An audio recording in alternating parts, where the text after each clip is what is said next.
Vamos então seguir com o nosso estudo no livro Liceu da Mediunidade, Carlos Bacelli, Paulino Garcia. A história de Anália. Nem todos, porém, os que estavam ali dialogando conosco haviam sido medianeiros fracassados no mundo. Dirigindo-se uma senhora que, o tempo todo, se mantivera em silêncio, Dr. Odilon nos apresentou dizendo: Esta é a nossa Anália. Desde jovem consagrou-se à tarefa da mediunidade e por mais de 40 anos exerceu as suas faculdades com nobreza, resistindo ao assédio do personalismo e da vaidade.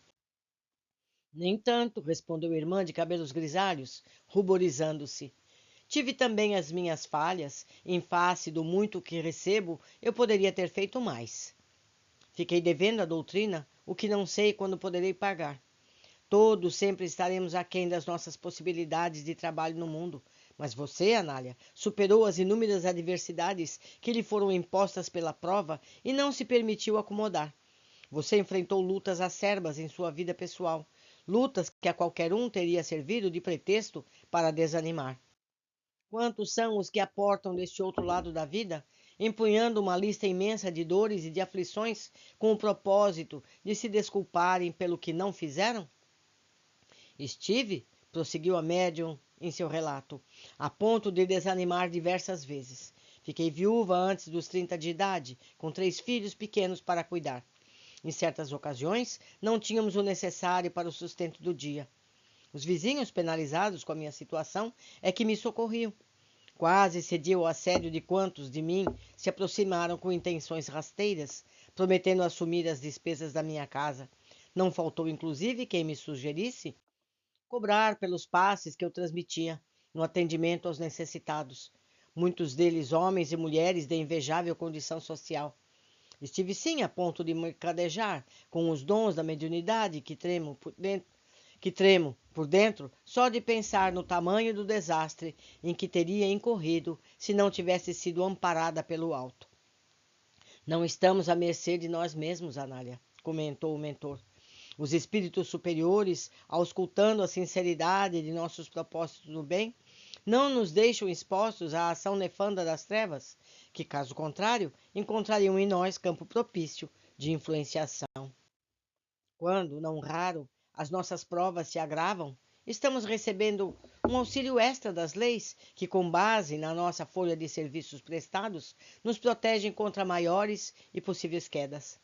É verdade, concordou a companheira. Quando eu já me sentia sem forças, a diabetes se manifestou. E no prazo de poucos meses, fiquei com a visão prejudicada. Vendo-me naquela situação de quase total desvalia física, os meninos tiveram que trabalhar. Um foi ser engraxate, o outro vendedor de jornais. Apenas a minha caçula ficava comigo, auxiliando na lida doméstica, com pouco mais de 11 anos. Sob a minha orientação, ela aprendeu a lavar roupa e a cozinhar. Não sei como agradecer a providência divina por semelhante bênção. Pouco mais que adolescentes, os meus 2 filhos homens assumiram as despesas da casa, as quais, evidentemente, eram complementadas pela pensão provinda do meu falecido companheiro. Todos os dias, no período vespertino, após chegarem da escola, ambos saíam para trabalhar e, escurecendo, voltavam e me entregavam o resultado financeiro dos seus esforços. O caráter deles foi se moldando e desconheço quanto a minha aparente situação de penúria cooperou para que nenhum se desentregasse aos vícios de qualquer natureza ou tivesse o espírito amolentado pela ociosidade. E você não parou de atender os indigentes espirituais em sua casa, ressaltou o instrutor.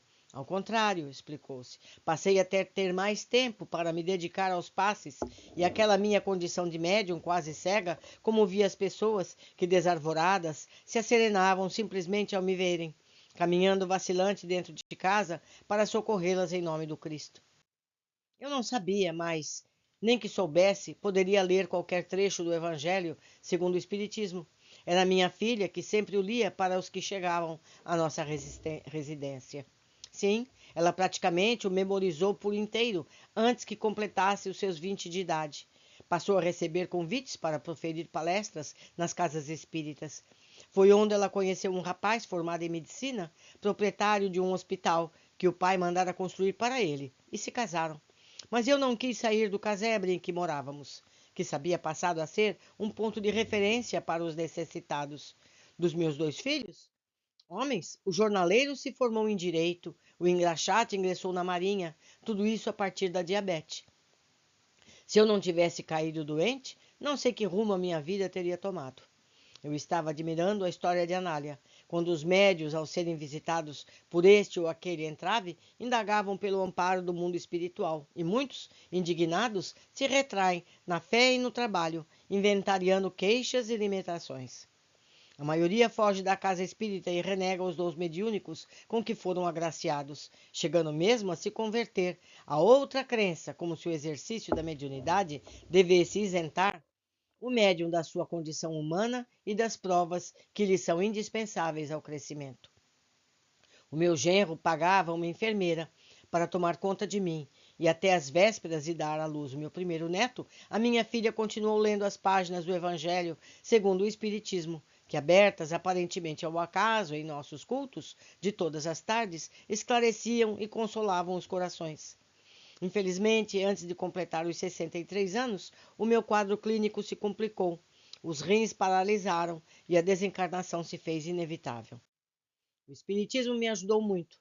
Graças a ele e aos meus padecimentos orgânicos, é que pude encaminhar os espíritos que me foram confiados à tutela. Às vezes, nem eu acredito que alcancei semelhante vitória. Mas digo-lhes, se não fosse pela doença, eu teria caído. Quando eu estava prestes a ceder à tentação, premiada por carências materiais e afetivas, o céu me socorreu. Louvado seja Deus, Anália, louvado seja Deus, exclamou o doutor Odilon Fernandes, comovido. Meus amigos, precisamos aprender que não há nada ao acaso. Tudo que chega a nós tem um motivo para a nossa elevação. É por isso que eu uso eu tenho um hábito. Quando chega um problema, eu me pergunto, o que eu tenho que aprender com isso? Porque todos os problemas trazem junto uma lição a ser aprendida. E quando a gente entende a lição, o problema deixa de ser problema e passa a ser solução. Por hoje ficamos aqui, aguardo todos na sequência do nosso estudo.